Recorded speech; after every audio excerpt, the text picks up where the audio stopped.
ketika api itu menyala. Siapa yang tahan untuk berdiri di hadapan Tuhan? Kita akan mendengar pesan Tuhan tentang revival again atau kebangunan rohani kembali dari para hamba Tuhan di Indonesia. Program ini dapat Anda saksikan melalui channel YouTube Makan Netizen. Shalom Bapak Ibu, mari sebelum kita mulai acara kita pada sore hari ini, kita berdoa terlebih dahulu. Bapak, kami bersyukur untuk sore ini, di mana acara ini boleh berjalan. Kami serahkan dari awal sampai akhir, biar apa yang kami lakukan pada sore hari ini benar-benar membawa manfaat besar buat kehidupan rohani kami, semakin mengasihi Tuhan, semakin mencintai Tuhan. Berkati dari awal sampai akhir.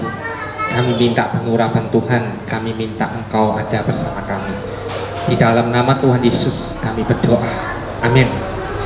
Ya, shalom. Sekali lagi saya bersyukur kalau sore ini saya bisa diberikan kesempatan untuk mengisi acara live streaming Revival Again di tempat ini, ya.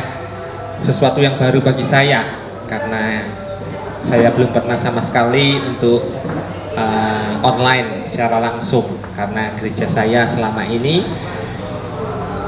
tidak pernah online, langsung ibadah seperti biasa onsite, ya. Tapi puji Tuhan sampai hari ini kami baik-baik, jemaat baik-baik, tidak ada yang terkena COVID-19.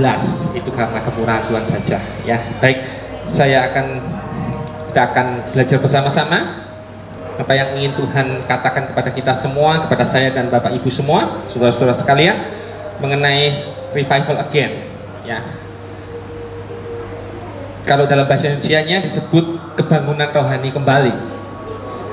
Bicara kebangunan rohani kembali itu bicara tentang sesuatu yang rohani di dalam hidup kita masing-masing, ya. Revival again, kebangunan rohani kembali, itu bicara sesuatu yang harus dibangun lagi, ya. Bicara sesuatu yang hilang, yang akan dimunculkan kembali, ya. Kebangunan rohani kembali berarti ada sesuatu yang hilang sebelumnya, ada sesuatu yang tidak ada sebelumnya, sehingga harus dibangun lagi, sehingga harus dimunculkan lagi saat ini. Dan untuk memunculkan itu, untuk membangunkan sesuatu itu membutuhkan manusia, membutuhkan saya dan Bapak Ibu semua. Tuhan tidak bisa melakukannya dengan sendirian, Dia butuh kita, ya. Meskipun Dia Tuhan yang maha kuasa, meskipun Dia Tuhan yang maha segalanya, tapi Dia membutuhkan kita sebagai anak-anaknya, sebagai murid-muridnya untuk melakukan bagi Dia di muka bumi ini, ya. Sehingga ketika kita harus mengerjakan sesuatu untuk dimunculkan kembali, untuk dibangun lagi di keluarga kita, di kota kita, di negara kita, maka kita harus mempersiapkan diri kita dengan baik. Kebangunan rohani itu tidak hanya berbicara mengenai acara rohani, KKR, seminar, atau ibadah-ibadah dalam bentuk yang lain, bahkan mungkin konser musik rohani. Tidak hanya berbicara seperti itu kebangunan rohani yang dimaksud oleh Tuhan, tapi berbicara mengenai apa yang Allah kerjakan di dalam dan melalui kita. Sekali lagi saya katakan, kebangunan rohani itu berbicara mengenai apa yang Allah kerjakan di dalam dan melalui kita, melalui hidup kita.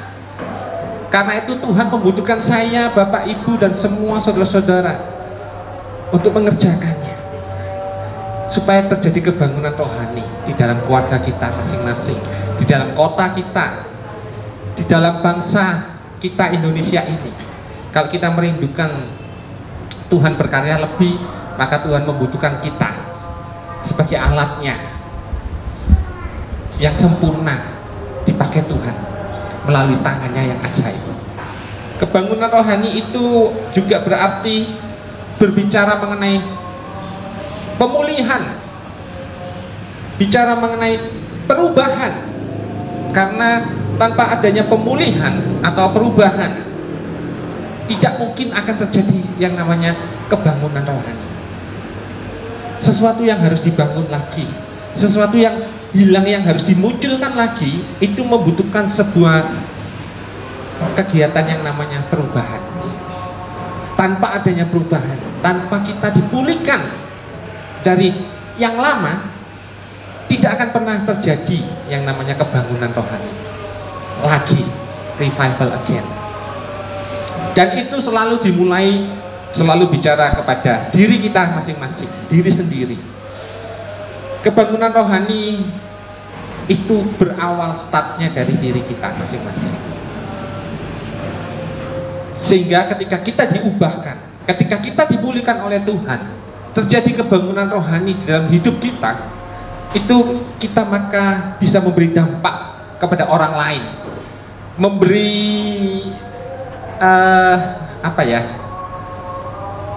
memberi sesuatu yang baru kepada orang lain, yang bisa dirasakan oleh orang lain melalui kehidupan kita. Itu maksud daripada kebangunan rohani yang Tuhan inginkan.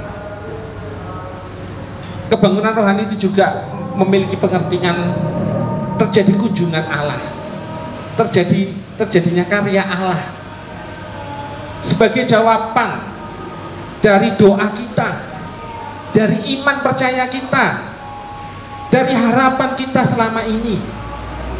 Ketika kita punya keinginan, ketika kita punya sesuatu yang diharapkan dari Tuhan,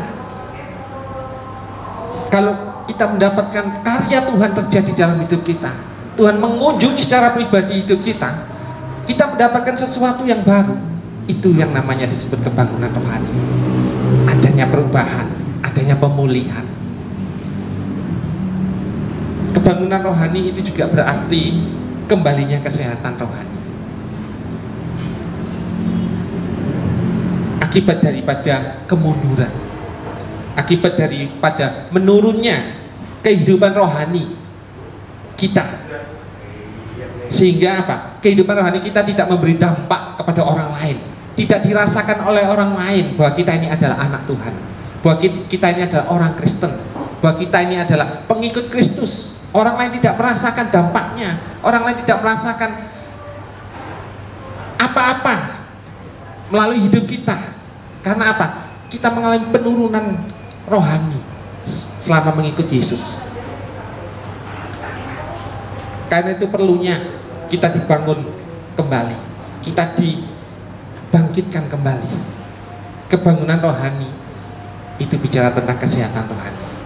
Kalau kita merindukan kebangunan rohani terjadi dalam hidup kita, terjadi di dalam kota kita, terjadi di dalam bangsa kita, kita harus benar-benar memiliki kesehatan rohani yang kuat supaya Tuhan bisa berkarya melalui hidup kita.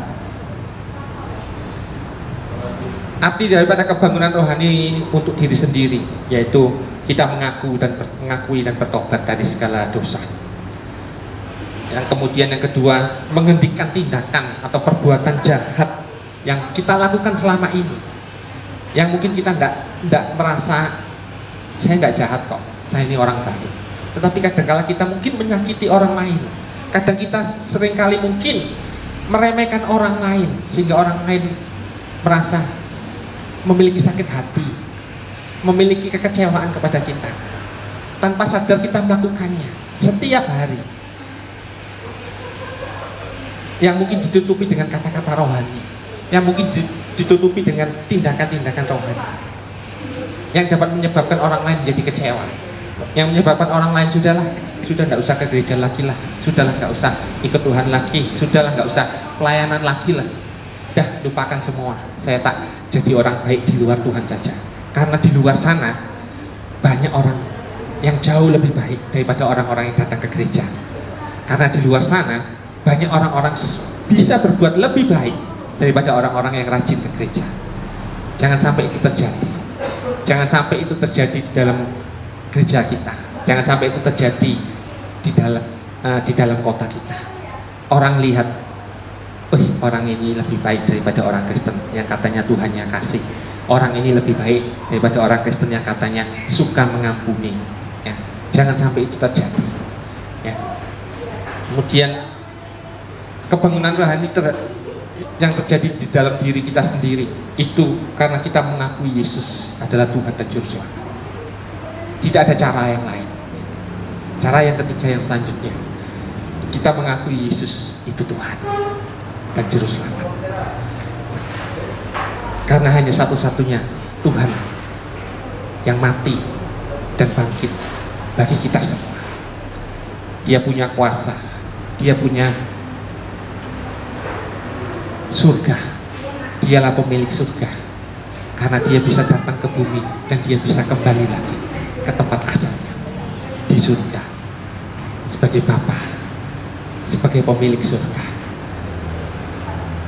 Arti daripada kebangunan rohani terhadap diri sendiri, atas diri sendiri, itu kita bertumbuh menjadi dewasa secara rohani di dalam Tuhan.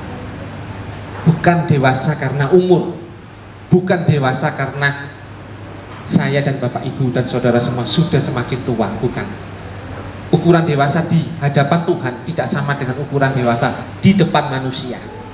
Ukuran dewasa di dalam Tuhan itu dilihat dari dalam kehidupan rohani kita. Seberapa besar, seberapa kuat kehidupan rohani kita bersama dengan Tuhan sampai hari ini. Seberapa mengasihi kita kepada Tuhan. Tuhan melihat hati, Tuhan tidak pernah lihat yang lain. Tuhan hanya melihat hati kita. Tuhan hanya merespon sikap hati kita. Tuhan tidak pernah merespon yang lain. Dia hanya selalu melihat di dalam hati kita. Segala sesuatu yang kita lakukan, kita kerjakan, apakah itu timbul dari hati yang mengasihi Tuhan atau karena alasan yang lain. Jadi jangan sia-siakan hidup kita, jangan sia-siakan tindakan kita, jangan sia-siakan perbuatan kita sampai hari ini untuk alasan-alasan yang lain. Selalu utamakan alasan mengasihi Tuhan, alasan mencintai Tuhan. Saya melakukannya, saya bergerak, saya bertindak karena saya mengasihi Tuhan, karena saya mencintai Tuhan.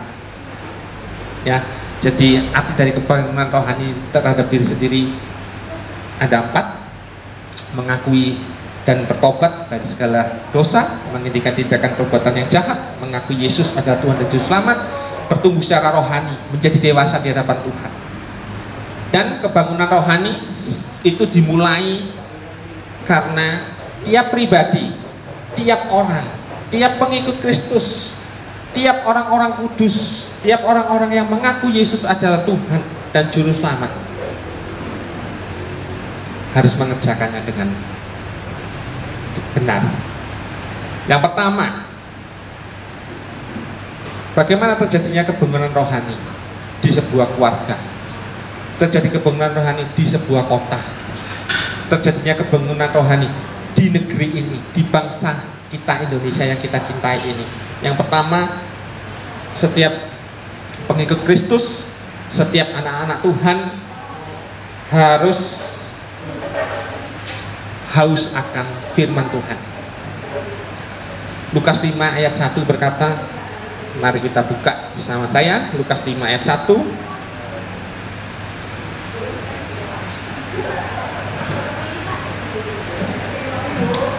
Pada suatu kali Yesus berdiri di pantai Danau Genesaret, sedang orang banyak mengerumuni dia hendak mendengarkan firman Allah. Poin yang pertama, supaya terjadinya kebangunan rohani melalui hidup kita, untuk gereja kita, untuk keluarga kita, untuk kota kita, untuk bangsa kita. Yang pertama, setiap pengikut Kristus, setiap anak-anak Tuhan harus haus akan firman Tuhan. Melalui ayat Lukas 5 ayat 1 berbicara bagaimana Yesus datang ke dunia bukan untuk dilayani, tetapi dia melayani.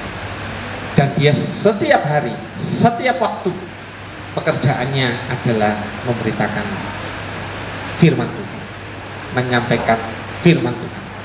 Dan banyak orang yang haus akan firman Tuhan. Ya, kalau Bapak Ibu baca kitab Injil bagaimana kehidupan Tuhan Yesus, Bapak Ibu bisa melihat ketika dia datang ke satu desa, ketika dia datang ke satu kota, dia selalu menyampaikan firman Tuhan. Dan yang mendengarkan ketika Yesus berbicara tentang firman itu bukan 10, 20, 50 orang, ribuan orang, ratusan orang mendengarkan khotbahnya Yesus.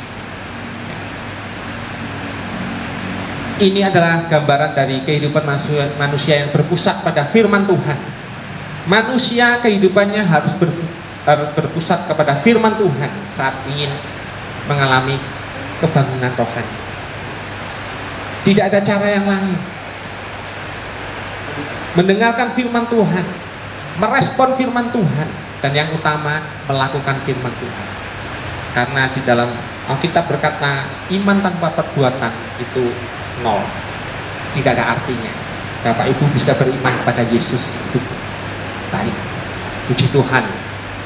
Bapak Ibu percaya kepada nama Yesus, sudah dari lahir, sudah dari kandungan karena orang tuanya Kristen, itu baik. Tetapi kalau Bapak Ibu tidak memiliki tindakan apapun untuk iman yang sudah dimiliki oleh Bapak Ibu, di mata Tuhan, Tuhan katakan tidak ada artinya iman Bapak Ibu.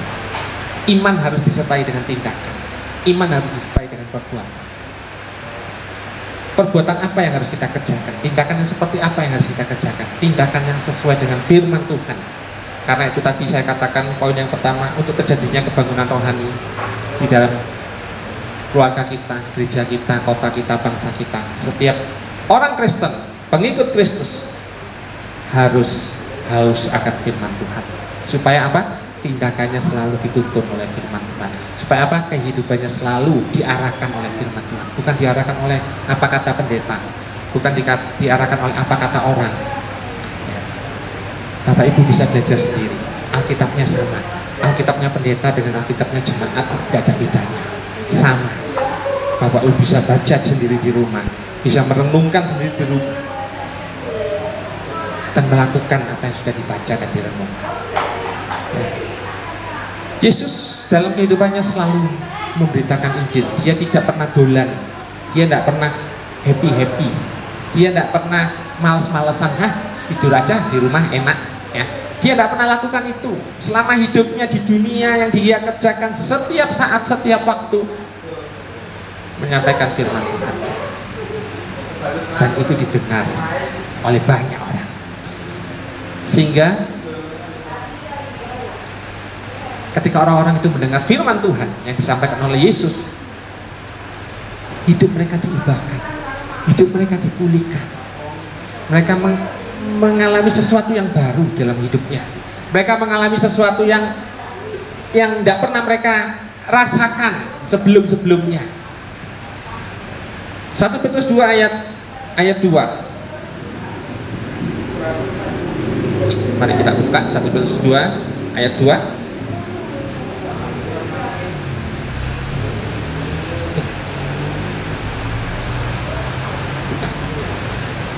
Bukan, maaf. Yes, 1 Petrus 2 ayat 2. Dan jadilah sama seperti bayi yang baru lahir, yang selalu ingin akan air susu yang murni dan yang rohani, supaya olehnya kamu bertumbuh dan beroleh keselamatan. Saat setiap orang haus akan firman Tuhan, 1 Petrus 2 ayat 2 katakan, orang-orang yang haus akan firman Tuhan, orang-orang yang haus akan kebenaran, karena firman Tuhan itu kan dikatakan kebenaran. Firman Tuhan itu adalah Allah sendiri bahkan, ya.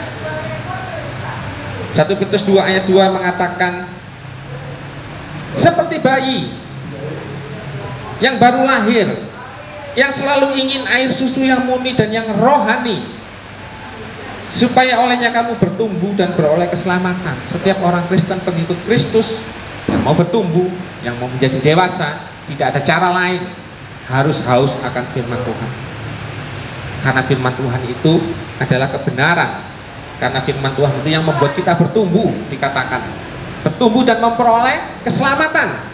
Jadi kalau Bapak Ibu mau selamat, kalau Bapak Ibu mau masuk surga, jangan baca buku yang lain, baca dan cari Alkitab, karena dikatakan dengan jelas ya, supaya kita bertumbuh dan beroleh keselamatan. Keselamatan tidak ada di dalam nama yang lain, hanya ada di dalam nama Yesus. Dan ketika kita mau mengenal Yesus seperti apa, dan ketika kita mau tahu Yesus itu seperti bagaimana, satu-satunya cara hanya melalui firman-Nya. Poin yang pertama, untuk mengalami yang namanya kebangunan rohani, revival again, tanpa kita semua memiliki haus akan firman Tuhan, saya tidak yakin akan terjadi kebangunan rohani. Berapa banyak gereja yang tidak mengajarkan dengan tepat akan firman Tuhan, sehingga menyebabkan banyak sekali masalah di dalam gereja. Banyak terjadi gonjang-ganjing di dalam gereja. Gereja satu dengan yang lain tidak rukun. Gereja A dengan gereja B, dengan gereja C, dengan gereja D tidak rukun. Hanya karena soal pengajaran, hanya karena soal firman Tuhan. Tapi biarlah melalui malam ini kita mau belajar kebenaran firman Tuhan yang sebenar melalui Alkitab yang kita miliki masing-masing, dan tuntunan Roh Kudus tentunya untuk membuat kita mengerti lebih dalam apa yang menjadi maksud Tuhan melalui firman yang kita baca. Yakobus 3 ayat 17. Saya akan lanjutkan kembali Yakobus 3 ayat 17.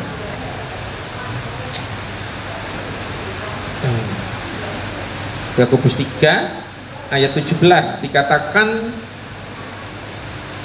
tetapi hikmat yang dari atas adalah pertama-tama murni, selanjutnya pendamai, peramah, penurut, penuh belas kasihan, dan buah-buah yang baik, tidak memihak dan tidak munafik. Dan buah yang terdiri dari kebenaran ditaburkan dalam damai untuk mereka yang mengadakan damai. Ya. Hikmat yang dari atas, firman Tuhan. Hikmat itu berbicara tentang firman. Dikatakan dengan jelas bahwa tetapi hikmat yang dari atas pertama-tama itu adalah murni, selanjutnya pendamai, peramah, penurut, penuh belas kasihan, dan buah-buah yang baik, tidak memihak dan tidak munafik. Inilah yang akan membuat orang-orang Kristen berdampak bagi orang lain, membawa kebangunan rohani bagi orang lain. Hidupnya menjadi pendamai, menjadi orang yang ramah, ya, penurut, penuh dengan belas kasihan dengan orang lain, suka membantu, suka menolong orang lain, ya, dan memiliki buah-buah yang baik. Saya percaya buah-buah yang baik ini bicara tentang buah-buah roh, ya, buah-buah roh pasti, ya, karena kehidupan orang Kristen ada di dalam gambarannya, ada di dalam 9 buah roh, ya. Tidak memihak dan tidak munafik. Kehidupan kekristenan yang sebenarnya itu tidak hidup di dalam topeng, tidak memakai topeng, apa adanya. Kalau di gereja baik, di luar gereja juga baik.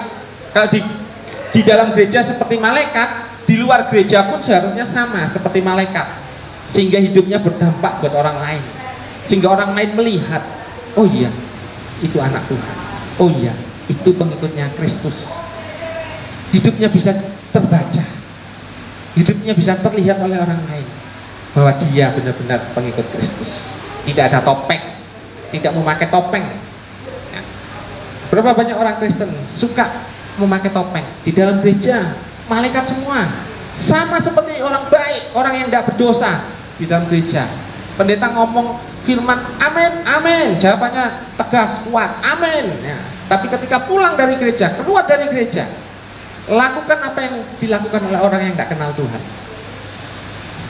Tidak ada bedanya dengan orang yang tidak kenal Tuhan. Tidak ada bedanya dengan orang yang tidak beragama. Itu sebabnya poin yang pertama, kita harus haus akan firman Tuhan, supaya kita tidak munafik, supaya kita tidak jadi orang yang memihak, tidak suka membuat pertengkaran. Biasanya orang yang suka memihak itu biasanya suka bikin pertengkaran.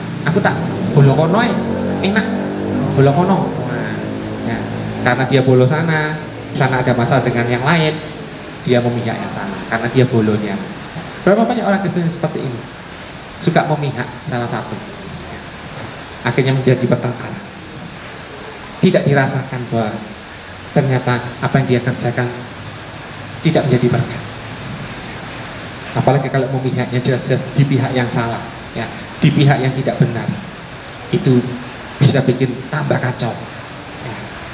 Karena itu supaya kita tidak menjadi seperti itu, mari miliki haus akan firman di dalam hidup kita, supaya terjadi kebangunan rohani untuk diri kita sendiri terutama, sebelum kita memberkati orang lain, sebelum kita berdampak bagi orang lain.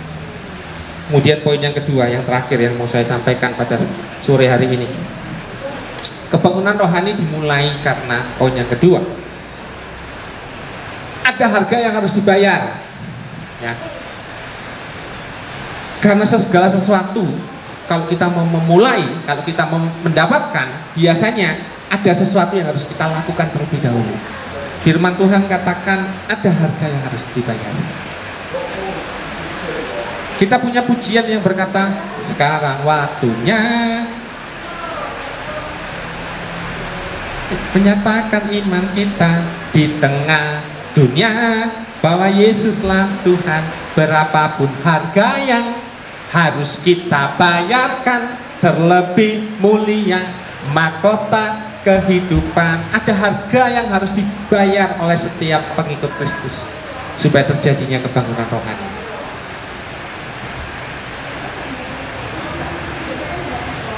Dua Tawarik 7:14. Harga apa yang harus dibayar oleh orang-orang Kristen untuk supaya terjadinya kebangunan rohani? 2 Tawarik 7 ayat 14.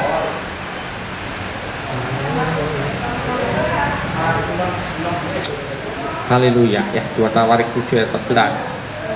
Sebentar, saya buka Alkitab. Saya sudah pada lepas semua karena Alkitab dari zaman SD. Ya, puji Tuhan, saya lebih suka pakai Alkitab lama saya daripada Alkitab yang baru. Lebih mudah bagi saya untuk mencari. Haleluya. 2 Tawarik 7 ayat 14 dikatakan harga yang harus dibayar oleh setiap pengikut Kristus bila ingin terjadi kebangunan rohani.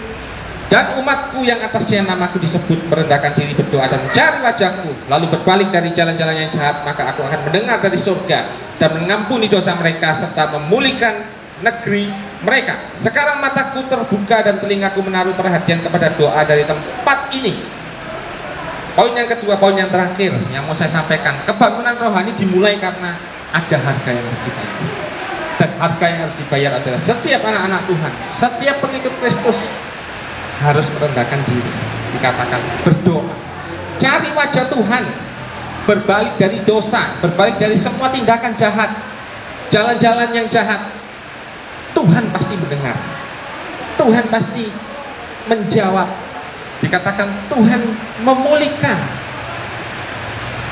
Harga yang harus dibayar oleh setiap pengikut Kristus adalah merendahkan diri, kembali kepada Tuhan dengan benar hidup. Tanpa adanya pertobatan, tanpa adanya pengakuan bahwa saya masih melakukan dosa, saya masih banyak kekurangan, maka saya percaya kebangunan rohani akan sulit terjadi untuk keluarga kita, untuk gereja kita, untuk kota kita, untuk bangsa kita. Akan sulit sekali terjadi kalau kita semua tidak sadar bahwa kita ini masih hidup dalam dosa. Kita nggak pernah mengakui kesalahan kita, dosa kita di hadapan Tuhan. Kemudian yang kedua, harga yang harus dibayar oleh setiap pengikut Kristus setelah kita harus merendahkan diri. Yang kedua adalah Markus 16 ayat 20. Markus 16 ayat 20 dikatakan,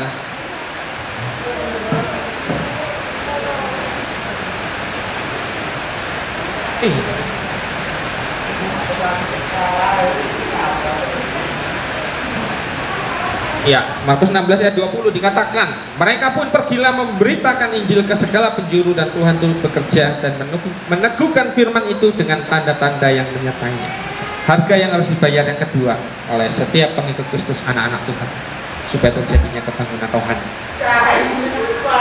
harus melakukan penginjilan yang agresif, penginjilan yang terus-menerus, penginjilan yang kuat kepada orang banyak.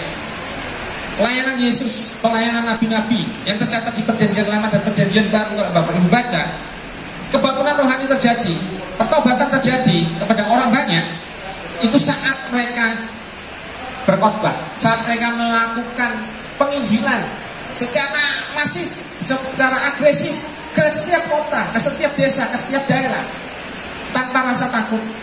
Paulus bahkan ketika dia bertobat, dia masuk penjara, dia nggak takut, dia ancam kanan kiri, dia nggak takut, dia kerjakan bagiannya, dia kerjakan tugasnya, memberitakan Injil secara masif, terus menerus, tanpa henti, tanpa lelah. Bahkan Rasul Paulus katakan, upah yang dia dapatkan kalau dia sampai garis akhir, dikatakan mahkota itu. Ada garis akhir yang harus kita jaga. Petrus sekali khotbah, sekali dia melakukan penginjilan di hadapan banyak orang, 3.000 orang terima Yesus, dibaptis. 3.000 orang, bukan jumlah yang sedikit. Sekali dia KKR, 3.000 orang bertobat. Penginjilan yang agresif, penginjilan yang masif, itu adalah harga yang harus kita bayar untuk terjadinya kebangunan rohani. Kota Niniwe, contoh terjadinya kebangunan rohani yang paling mudah kita baca di Alkitab. Kebangunan rohani terjadi di sana karena firman Tuhan turun, firman Tuhan datang kepada bangsa Niniwe, kepada rakyat Niniwe. Firman Tuhan turun melalui Yunus. Yunus ngomong kepada orang-orang Niniwe, bertobat. Kalau tidak bertobat, kamu hancur, kotamu dihancurkan Tuhan. Pemimpin kota dan seluruh rakyatnya mendengar firman yang datang kepada hidup mereka. Dan apa yang dilakukan oleh penduduk kota, kalau Bapak Ibu tahu ceritanya, tidak usah dibuka, waktunya sudah habis. Rakyat Niniwe, dari pemimpin, dari rajanya, sampai kepada seluruh rakyat yang ada, bahkan bukan cuma manusianya kok, hewan yang ada di sana, semua hewan, semuanya yang ada di sana berpuasa, nggak makan, nggak minum. Dengan tujuan apa? Supaya Tuhan membatalkan hukumannya, supaya Tuhan memulihkan hidup mereka, supaya Tuhan menggantinya dengan kebangunan rohani. Ternyata apa yang menjadi doa mereka, harapan mereka saat juga ketika firman itu datang, bahwa mereka akan dihukum Tuhan, dan mereka bertobat, merendahkan diri, mencari Tuhan, berdoa, meminta ampun sama Tuhan. Apa yang terjadi? Kita sama-sama tahu bahwa kota Niniwe tidak dihukum oleh Tuhan, bahkan oleh Tuhan diberkati, bahkan oleh Tuhan dipulihkan, bahkan oleh Tuhan rakyatnya dibebaskan dari ikatan dosa, dari semua hal yang tidak baik. Oleh Tuhan dibebaskan hanya karena mereka mengerti ada harga yang harus dibayar oleh setiap pengikut Kristus yang mau mengalami kebangunan rohani. Jadi kebangunan rohani itu hanya bisa terjadi kalau setiap pribadi dari kita, pengikut Kristus, anak-anak Tuhan, pemimpin-pemimpin rohani yang ada di setiap gereja menyadari bahwa harus memiliki haus akan firman Tuhan. Yang kedua, harus mengerti bahwa ada harga yang harus dibayar, ada sesuatu yang harus dikerjakan dengan benar supaya kebangunan rohani itu boleh terjadi. Melalui 2 poin ini, harapan saya, mari kita semua menyadari Tuhan sangat mengasihi kita. Tuhan sungguh merindukan kita untuk bisa mengalami yang namanya kebangunan rohani, pemulihan, mengalami kesehatan rohani seperti yang saya katakan di awal. Jangan jadi orang-orang Kristen yang suam-suam kuku. Jangan jadi orang Kristen yang ada di tengah, panas enggak, dingin tidak. Firman Tuhan katakan orang yang suam-suam kuku bukan diterima oleh Tuhan, meskipun dia ada di tengah, dingin enggak, panas enggak, tapi dia akan dibuang oleh Tuhan. Jangan jadi orang Kristen suam-suam kuku.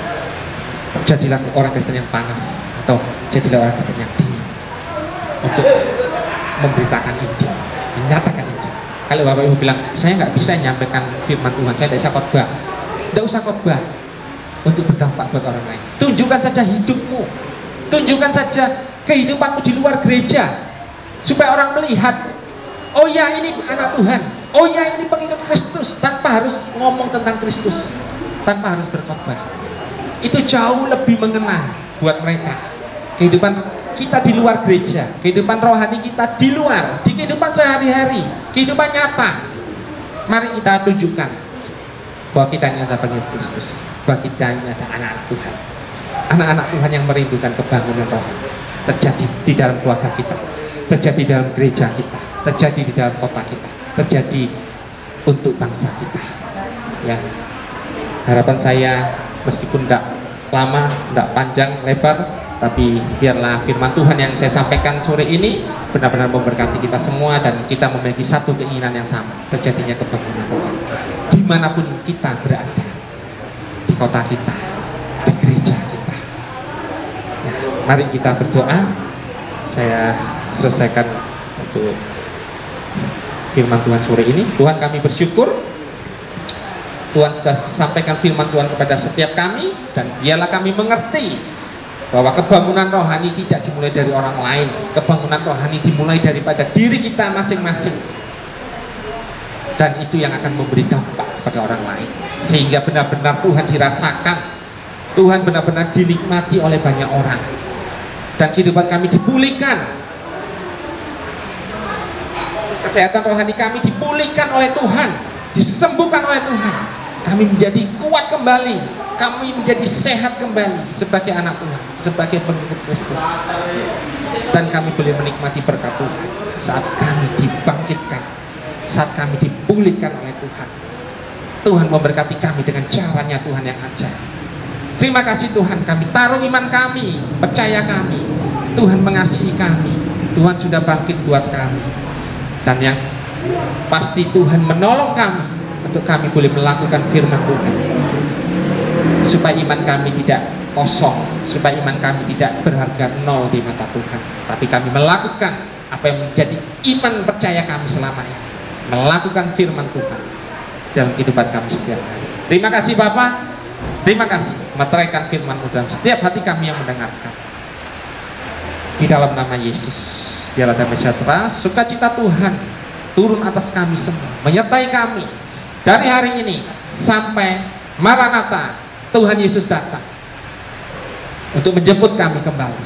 Terima kasih Bapa, doa kami di dalam nama Yesus kami berdoa, amin. Selamat sore Bapak Ibu, terima kasih, Tuhan memberkati, sampai ketemu lagi di lain kesempatan.